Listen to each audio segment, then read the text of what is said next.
The LG G7 ThinQ has been out for about a month now, and whilst it seems to be the underdog, the LG G lineup hasn't always been thus so overshadowed by its competitor's brand in premium smartphone markets.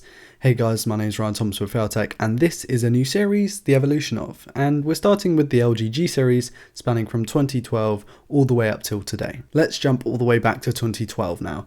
The Galaxy S3, the HTC One X, and the Nexus 4 were all competing for the top spot on the market. Mentioning the LG Nexus 4 there, it relates very closely to the LG Optimus G, the phone that would start the G lineup.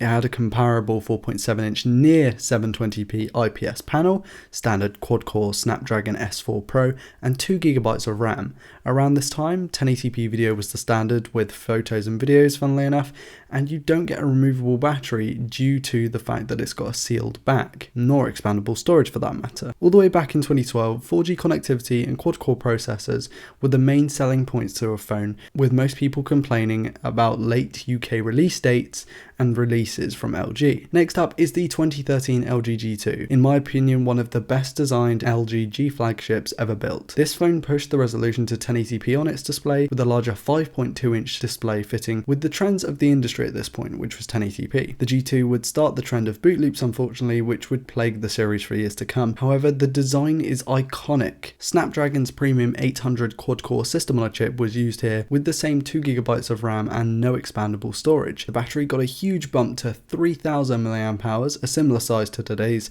smaller flagships, and 1080p video and 13 megapixel stills were still in the camera specification department, with the bezels significantly slimmed, with an introduction to the rear buttons, which would follow the phone for the next couple of years. The G3 was weirdly the first proper G series flagship that I got the pleasure of checking out. The phone was groundbreaking at the time, with a similar design to the G2. The G3 actually seemed to be a performance bump from the G2, with the Snapdragon 801 as opposed to 800, and 3GB versus 2GB of RAM. The main feature, that 5.5-inch QHD IPS display. Few phones actually had this resolution of a non-phablet size at this time, so your Notes might have, but your Galaxy S's may not. And the IPS technology gave some great colours and amazing viewing angles.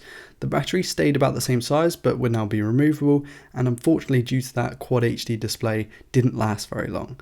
A feature that many people still hold a necessity in these phones is that removable battery, and I can understand why. And also, oh yeah, UHD video is now available. Fancy in a camera of this age. 2015 brought us the LG G4. The phone flopped in some ways, boot loops, and in other ways it absolutely blossomed. It was heavily based on the G3, giving you those rear buttons, on-screen nav buttons, a 5.5-inch Quad HD IPS panel with a removable 3000 mAh battery, but the camera experience was drastically improved here.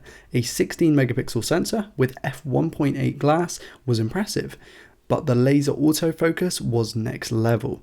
The G4 got a lot of hate for its plasticky design, but expandable storage and removable battery more than made up for this, and the camera was its main selling point. It's just a shame that there was such a glaring issue there. Next up, we've got the LG G5, and in my opinion, I'm sorry, but this is just not that interesting of a G flagship to me. It downsized and compromised for the sake of a fad, modularity, and it flopped hard. There were too few add-ons that cost too much and did too little. But forgetting that for a second, the 5.3-inch Quad HD IPS panel was good if not brilliant. The battery also dropped to 2800 mAh, but finally had a fingerprint scanner that was added on the back. The specs got a really nice bump to the latest Snapdragon 820 at the time, with 4GB of RAM. Oh, and did I mention they added another camera? A unique wide-angle 8 megapixel camera was added, which was more useful than the Tele on its competitors, but not quite as popular. And that is still true to this day, with the LG G7 ThinQ using a wide-angle camera,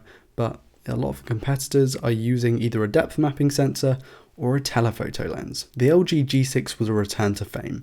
It changed many things about the G lineup, first of which being the high quality, the high build quality.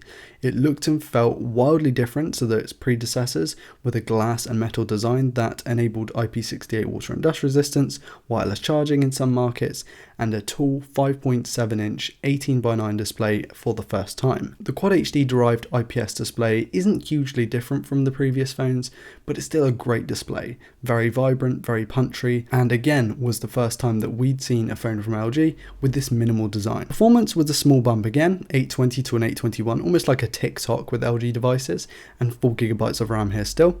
We got microSD expansion still and dual cameras, but this time both sensors would be 16 megapixels as opposed to one being 16 and one being 8. This makes for better images, and the battery also got a nice bump by 500 mAh, so this phone has a 3300 mAh battery, which is nice and a lot better than the G5, even if it isn't removable. It was a really great smartphone, even if I hated on it quite a bit in my review.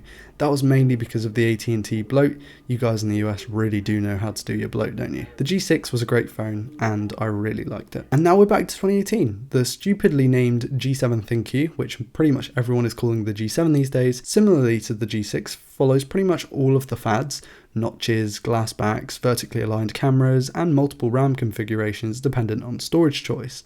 Snapdragon's 845 made an appearance here and makes for a comparable specification to its competition. The feature set isn't huge, and the battery has trickled down to 3000 mAh as opposed to 3300 again, and their international pricing is whack. But at least you get a competent device this year, unlike the G6, which had a significantly weaker specification. The two biggest weaknesses of LG's G flagships overall were boot looping and software.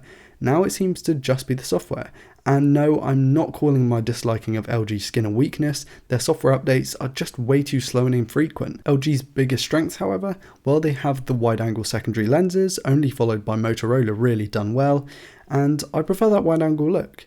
The use of IPS displays could be seen as a weakness, but I beg to differ. They may not look as contrasty, but IPS displays can look beautiful if done right, and LG knows exactly how to make a mobile IPS display. And as a bonus, you get better viewing angles compared to OLED. There have been many variants of the mentioned phones. However, I have chosen not to cover these just due to the fact that this video could go on for hours. Anyway, that's it from me. Thank you all so much for watching, and let me know what I missed in the comment section below. Also, let me know if you like this style of video. I've wanted to do one of these for a while now, and with the help of Kelsey, hopefully we can get these up every week. I hope you've learnt something here too. Please do subscribe to never miss a video like this one, and thank you to my patrons for your amazing continued support. My name's been Ryan Thomas with Veltech, and I'll see you in the next video. Peace.